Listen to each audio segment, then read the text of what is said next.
Maghihigpit ang Department of Agriculture sa pagbabantay ng presyuhan ng bigas sa mga pamilihan. Simula sa susunod na linggo ay mararamdaman na ang mababang presyo ng bigas. Yan ay matapos ang kanilang pakipagsundo sa mga rice retailers sa National Capital Region. Si Sheena Torno magbabalita.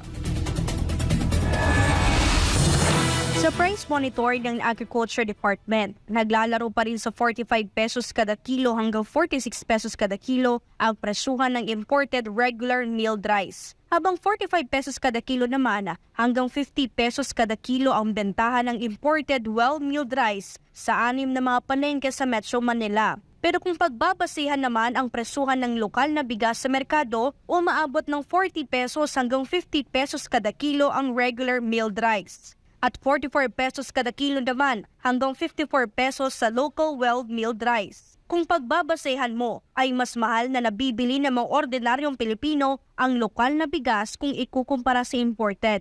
Pero sabi ng Department of Agriculture, bumaba na raw ang presyuhan ng bigas sa pandaigdigang merkado kaya dapat lang daw nararamdaman na ng mga mamimili ang murang bigas sa mga pamilihan. Dahil dyan nakipagpulong ang ilang opisyal ng ehensya sa mga rice retailer at market vendors sa 30 pamilihan sa National Capital Region. Napagkasunduan na dapat hindi lalagpas sa 5 piso ang dagdag na patong mula sa orihinal o presyo ng angkat nila. Nung unang pagpupulong ng ang ating kagawaran sa mga importers traders, ang sinasabi nila hindi naman sila ganun kamahal magpataw ng presyo sa mga retailers.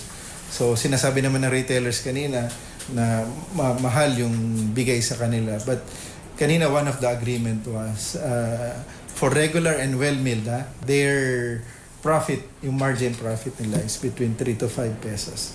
Just to check. Dapat naglalaro lang daw sa 43 pesos hanggang 45 pesos kada kilo ang presyuhan ng lokal at imported na bigas sa merkado. Simula raw sa susunod na linggo ay mararamdaman na ng mga kababayan sa Metro Manila ang bigas sa nabanggit na presyo. At umaasa kami na talagang susunod sila.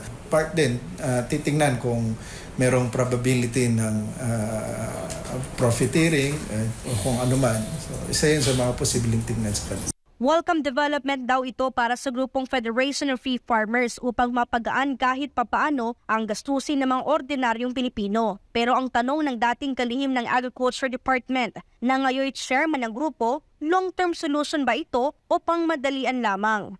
Ganong katagal na po yan? Magiging effective yan? Kasi baka maiksi lang yung PC ng ating mga retailers.